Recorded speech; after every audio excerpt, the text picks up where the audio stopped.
Percakapan Kanjeng Sunan Kalijaga dan Syekh Siti Jenar. Dimas, keadaan makin keruh. Apakah tidak sebaiknya ini dihentikan?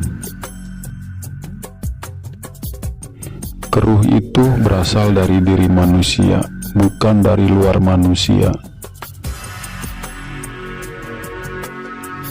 Apakah yang membuat diri manusia keruh?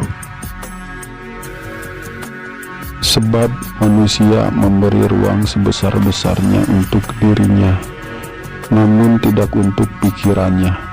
Memberi kesempatan seluas-luasnya bagi kepentingannya, namun mempersempit ruang untuk akalnya.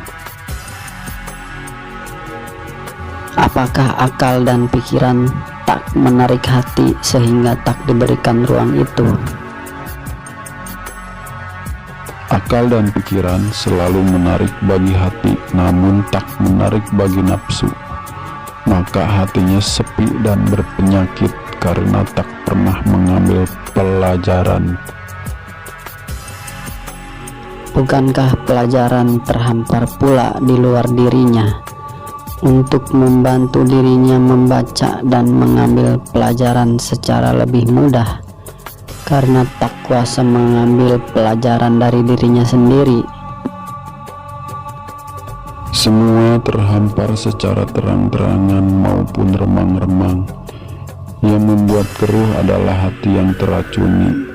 Racun tersebut berasal dari nafsu yang tidak mempertautkan diri kepada akal dan pikiran. Untuk akal yang terkungkung, bagi pikiran yang terkurung, bukankah perlu ada ruang bebas seseorang untuk belajar tanpa dibelenggu pemahaman yang Dimas lakukan? Aku tidak membelenggu apapun. Aku membebaskan mereka untuk mampu melihat kenyataan. Bagaimana Dimas membebaskan sedangkan manusia terjebak pada kotak yang tak ia temukan keluasan? Tidak akan ia temukan kotak itu ketika ada Tuhan yang tiada batas dalam kesadaran kesaksian hidup matinya. Dimas, orang di luar sana tak langsung berjumpa Tuhan hanya dengan bernapas dan melihat. Tak semua orang menemukan Tuhan hanya dengan melihat gelap terang. Tak semua manusia mampu.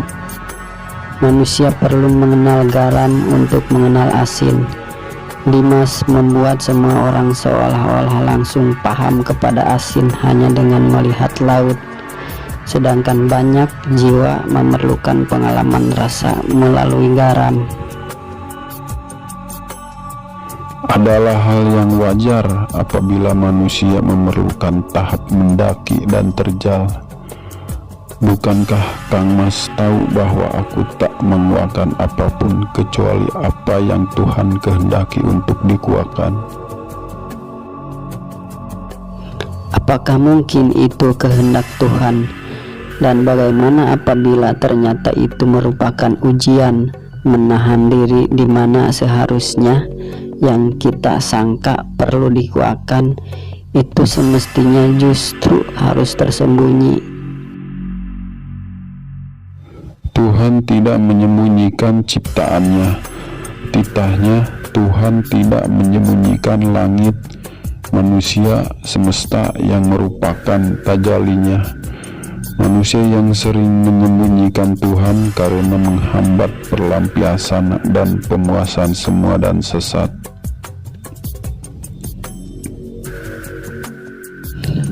Tapi Tuhan tetap membuat aurat yang tak untuk diumbar, akan tetapi justru ditutupi. Itulah makna dari kemurahan. Menurut Kang Mas, aurat apa yang tengah aku umbar? Aurat itu adalah pena, yang perlu diumbar adalah tulisannya. Aurat itu kejayaan, yang perlu diumbar adalah kesantunan. Aurat itu adalah penyatuan diri kepada Tuhan. Yang perlu diumbar adalah kemahiran dalam menjaga keindahan perbedaan. Apakah aku salah sedangkan aku menyampaikan ragam pelajaran yang bisa diambil sebagian perbedaan? Lantas mengapa aku harus sama sedangkan aku tak lagi merasa perbedaan itu harus dipaksa untuk sama? Aurat itu adalah keteguhan tauhid. Yang perlu diumbar adalah pengabdian. Aurat itu adalah aku. Yang perlu diumbar adalah ketiadaan.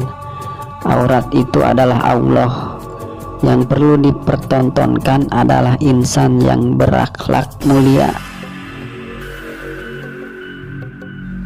Di mana letak kemuliaan manusia sedangkan kemuliaan semata hanya miliknya?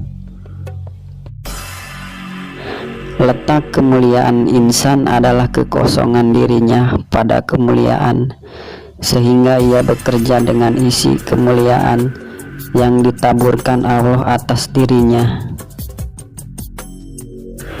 Apakah Kang Mas ingin dan tega memenggal kesadaran bertuhan hanya karena manusia-manusia yang tidak memahami? Apakah tega membiarkan ketidaktahuan mereka menjadi singgasana yang ia sembah?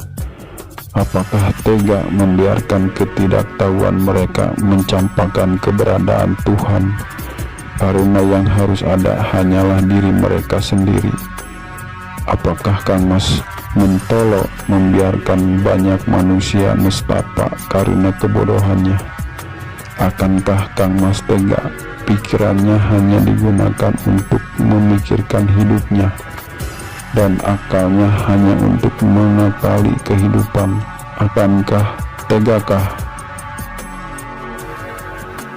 Dimas, demi Allah dan Kanjeng Nabi Muhammad, tidak akan benar jika aku tega atas sebuah pertumbuhan. Tak benar aku sedang tega membiarkan beberapa cabang dan ranting suatu pokok yang harus terpotong jika tanaman justru menjadi tumbuh sehat setelahnya. Tak benar aku disebut sedang tega hanya karena membiarkan akar bibit padi tercerabut untuk berpindah ke lahan yang lebih luas. Tak bisa disebut tega jika aku harus membatalkan calon buah nangka jika batang pohon belum cukup sanggup menopang. Diriku justru sedang tidak tega jika akar-akar ringkih bibit padi yang tengah ingin berjuang menjajaki hidup itu harus diberi beban menghasilkan bulir-bulir padi secepatnya.